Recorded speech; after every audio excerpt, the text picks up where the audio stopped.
Hey everyone, welcome back to my channel. I hope you're all doing well out there. And with the new Wolfman dropping in theaters this coming Friday, I figured let's go back and talk about the original. But before we get into it, do me a favor, like, comment, and subscribe.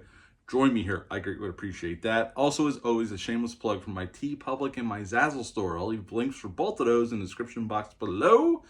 And today we're going to head back to 1941 for Universal's original The Wolfman. We are also going to talk about, before Friday, on Wednesday, I'll have out Benicio del Toro's The Wolfman remake, and then I will have a review for Leigh Whannell's new version of Wolfman when it drops this weekend.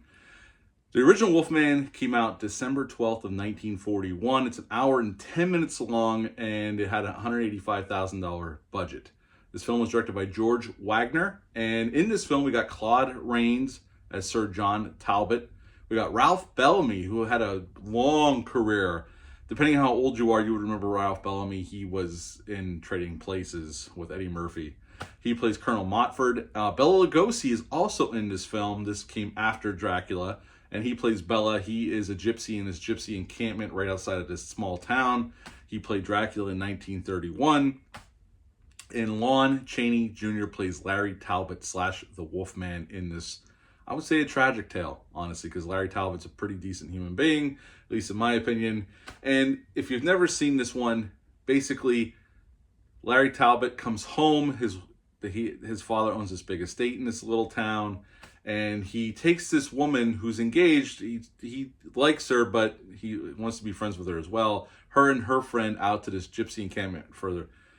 They want to get their palms read. So the friend goes to get her palm read by Bela Lugosi's character, and Larry and this woman go out into the forest, kind of walking around and chatting. And her reading doesn't go the way she was hoping. Bella kind of freaks out on her. She leaves, and then shortly after, she's attacked by this wolf that comes out of kind of nowhere. And Larry sees this and steps in and kills the wolf, but he gets bitten. And here we find out that, well, as you would know, Bela Lugosi's character, what turned into the wolf and attacked this woman. Now, Larry Talbot stopped him, got bit, and now he's going to become the Wolfman, and pretty much the town rises up to find what's killing people. And at the end of the film, Larry is discovered, and we all know how this goes. And that is pretty much the Wolfman. What to like about this one? Well, I think the cast is great. Lon Chaney Jr. is great as Larry Talbot / the Wolfman. I think he gives a real, he comes off as a good guy for the most part. Yeah, he likes this woman who's engaged. He doesn't know that at first. But he comes off as a decent human being. He tries to help this woman as she's being attacked, and he pays the price for it. He ends up turning into this monster, which he never could imagine. And so I think the cast is really good here. The set design is awesome. This was all shot on the Universal Backlot, on sound stages and on their Backlot. And it looks great. And the black and white, the transfer in this 4K, this 80th anniversary edition 4K, it looks really spectacular. It looks great, nice and crisp. I got this when Best Buy was just about to close down their physical media sales. This was on sale. I got this 4K for like $12, and I'm glad I did, because this is one I always enjoyed from Universal Monsters. I remember watching this with my grandfather as a kid. When TCM would play it on a Friday night, I remember seeing this for the first time, and I've always enjoyed it. But rewatching it, this is probably the first time I've seen this in 20 years. I really did enjoy it. The makeup effects were done by Jack Pierce, and the transformation were all done from dissolves. The technology, obviously they were limited to what they could do. So this is not an American Werewolf in London or The Howling situation. If you've never seen it, this is very done old school with dissolves, and you don't really see the transformation all that much.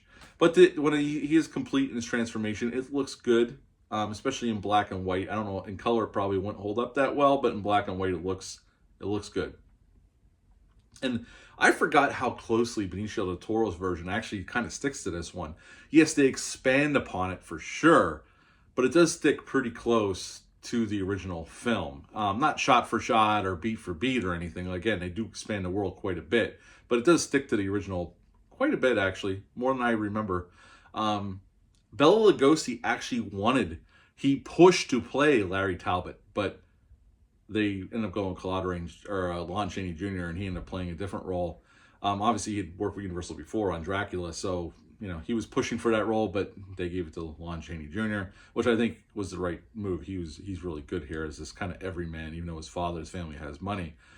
The wolf that Larry Talbot fights in the film is actually Lon Chaney Jr.'s own German Shepherd. So he actually used his dog, his personal dog, in that scene. The foggy forest, which is prominent towards, especially at the end of the film when the townspeople are trying to hunt down whatever's killing these folks, that was all built in a soundstage, and it was one of the largest sets ever built at Universal at that time anyway. So that's pretty cool to know that it was a huge set that they put, and it looks great, especially in black and white. It looks great. I love those old movies where, knowing this is all shot on the back lot, they really did a nice job with the set design and the building of the sets. It looks great. At the end of the day, I really like this version of the Wolfman. I forgot how much I actually did enjoy it. Like I said, it's been at least 25 years since I've seen it. It's a really good film. Again, this is made in 1941. It came out. There's no gore, anything like that. You can't expect that from these films. It's just a good time. It moves fast. The pace is on point. It's only an hour and 10 minutes long, so it wastes no time getting into our story, getting to know our characters, and getting onto our problem, and it has to be solved. So the pacing is top-notch here. They don't waste a moment in this film. And at the end of the day, I really enjoyed my time revisiting this one. I won't wait 25 years to revisit it again. And at the end of the day, I would give the original Universal Studios The Wolfman a 9.5 out of 10. 9.5 out of 10 for The Wolfman. Have you ever seen this one? Leave a comment down below. Let me know. Let me know what your thoughts on this version is if you've ever seen it. That's it for this review. I will be back in a couple days with the review for Joe Johnston's The Wolfman remake starring Benicio del Toro. But until then, bye.